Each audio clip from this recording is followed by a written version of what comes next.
नमस्कार सभी भाइयों बहनों को मेरा प्रणाम, सभी माताओं को मेरा प्रणाम। दोस्तों, आजकल एक कॉमन चीज़, कॉमन क्या, एक बहुत ही जो ये चल रहा है कोरोना, इस विषय में कुछ आप लोगों से अपनी राय शेयर करना चाहता हूँ। अगर अच्छी लगे तो आगे भी किसी भाई बंधु को पहुँचाएँ ताकि उसे भी कुछ मदद मिल सके, कुछ आस जग सके। दोस्तों, कोरोना वैसे तो बहुत कुछ सुनने में आ रहा है, लेकिन कोरोना वाकई में है क्या? देखिए, बीमारियां तो हर समय अनुसार आती रहती हैं, कभी कुछ कभी कुछ। लेकिन एक चीज़ जो है वो है हमारी मनोस्थिति। अगर हम अपनी मन की स्थिति को सही दिशा में ले जाएं, सही सही विचारों से उसका अनुकरण करें, तो हम काफ़ी हद तक इसे हरा सकते हैं। हमारे विचार कैसे हैं, हम क्या इस विषय में सोचते हैं, ये हम खुद तय करते हैं, कोई दूसरे नहीं तय करते।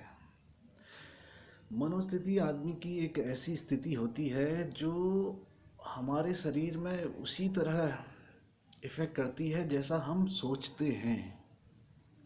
हम क्या सोचते हैं, कैसा सोचते हैं, क्यों सोचते हैं, ये डिपेंड करता है। अगर हम अच्छा सोचें, पॉजिटिव सोचें और पॉजिटिव करने की कोशिश करें, तो हम काफ़ी हद तक स्वस्थ रह सकते हैं और लोगों को भी स्वस्थ रहने की राय दे सकते हैं। तो मैं बात कर रहा था मनोस्थिति की। मनोस्थिति एक ऐसी स्थिति होती है, अगर हम सोचें कि मुझे ये बीमारी लग गई है, अब मैं ठीक नहीं हो सकता, तो आप लाख दवाइयाँ कर लीजिए, आप ठीक नहीं हो सकते, क्योंकि आपके मन में डर बैठ गया है। डर एक ऐसी चीज़ है जिसे हम अपने मन में बिठा लें तो कोई निकालने वाला नहीं है। मनोस्थिति के ऊपर एक छोटी सी एक छोटा सा एग्जाम्पल मैं आपको देता हूँ कि हमारा जो ब्रेन होता है, हमारा जो मन होता है, उसके अनुसार ही हमारे शरीर की सारी प्रक्रियाएं होती हैं। एक छोटी सी कहानी है जो आपको शायद शायद आप लोगों ने सुनी भी होगी, लेकिन ये कहानी ये दर्शाती है कि वाकई जो हमारे मन की स्थिति होती है वो हमारे शरीर पर कितना प्रभाव डालती है। मन की स्थिति जिस तरह से हम सोचें, तो हमारा शरीर भी उसी तरह से एक्टिव होता है, उसी तरह से हमारी सारी जो फिजिकल वो हैं सब ऐसी क्रियाएं करती हैं। तो कहानी एक छोटी सी कहानी है, इसका सारांश शायद आप लोगों को कहानी के लास्ट में समझ में आएगा। तो कहानी यूँ है कि एक व्यक्ति था जो किसी कारणवश उसे मृत्युदंड दिया गया था। मृत्युदंड दिए जाने का भय तो उसके मन में था ही। अब ज्यों ही उसकी मृत्यु की तारीख नज़दीक आती गई, तो उसके मन में भय रहने लगा कि हाँ यार, उस दिन तो मुझे मरना ही है। आदमी की मनोस्थिति जो होती है वो नीचे को होती आती है फिर उस हिसाब से। तो ज्यों ही उसकी तारीख नज़दीक होते आई, तो कुछ लोग साइंटिस्टों ने उसके ऊपर एक्सपेरिमेंट करा। उसे ऑप्शन दिया कि हम आपको दो ऑप्शन देते हैं, एक तो आपको फांसी के फंदे पर लटकना ही है, जिसमें आपकी मृत्यु होने में शायद 2 से 5 मिनट लग सकते हैं और आपको काफ़ी दर्द भी होगा। और दूसरी स्थिति ऐसी है कि हम आपको एक कोबरा सांप से कटवाएंगे। कोबरा सांप के काटने के 2 सेकंड बाद ही आपकी मृत्यु हो जाएगी। तो इससे आपको कोई दिक्कत भी नहीं होगी, ज़्यादा आपको दर्द भी महसूस नहीं होगा। तो उस आदमी ने सोचा यार मरना तो है ही, क्यों ना आसान सी मृत्यु हासिल की जाए। फिर उसने स्वीकार करा कि मैं इसी मृत्यु को पाना चाहूँगा, ताकि मुझे एक आसान मृत्यु मिल सके, मैं कोबरा से ही डसवाना चाहूँगा।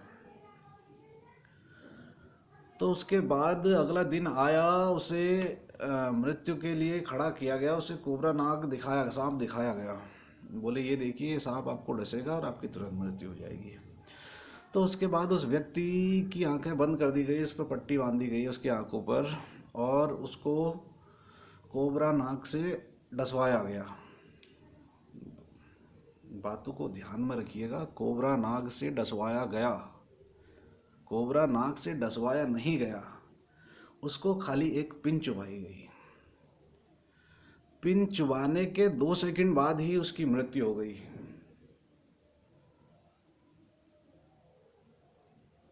क्या आप सोच सकते हैं ऐसा हो सकता है? जी हाँ, हो सकता है, क्योंकि उसके मन में भ्रम था, डर था कि हाँ उसे कोबरा ने ही काटा है। उसकी मृत्यु होने के बाद उसका पोस्टमार्टम किया गया, और इत्तेफाकन उसके शरीर में पूरा जहर बन गया, पूरा पॉइजन बन गया उसके शरीर में। क्यों? क्योंकि उसकी मनोस्थिति, हमारा मन, हमारा ब्रेन जिस तरह से सोचेगा, जिस तरह से करेगा, रिएक्ट करेगा, वैसी ही हमारे शरीर की गतिविधियाँ होती हैं। तो उसे वास्तव में नाक से नहीं डसवाया गया था, उसे खाली एक पिन चुभाई गई थी। उसका मकसद ये था कि इस कहानी का मकसद ये है कि हम अपनी मन की स्थिति को जिस तरह कहना चाह रहे हैं या करना चाह रहे हैं, या हम जो जिस डर के उससे रह रहे हैं, उस डर से हमें आगे बढ़ना है। अगर अपने दिल में आप, अपने मन में आप अच्छे विचार रखोगे, पॉजिटिव विचारधाराएं रखोगे, दूसरों के प्रति स्नेह रखोगे, अच्छा विचार रखोगे, सहयोग का आसरा रखोगे, तो आप किसी भी बीमारी से लड़ने में सक्षम हैं। अगर आपके अंदर डर बैठ गया कि हाँ जी मुझे तो ये बीमारी हो गई है, अब मैं कुछ नहीं कर सकता, तो वही आपकी मनोस्थिति होती है, वही आपको पीछे ले जाती है डर की तरफ। और डर के आगे आपको पता ही है जीत नहीं होती, डर के आगे तो फिर सब कुछ हार ही जाता है इंसान। तो चलिए कुछ अच्छा करें, कुछ अच्छा सोचें। जो भी इस संक्रमण से जूझ रहे हैं, जो भी इस संक्रमण के घेरे में हैं, उनको उम्मीद दीजिए कि यार ये तो एक मामूली सा बुखार है, आम दिनों में भी आता है, आज भी आ रहा है, तो डरना किस बात का। उम्मीद जगाइए, जीवन बचाइए। धन्यवाद।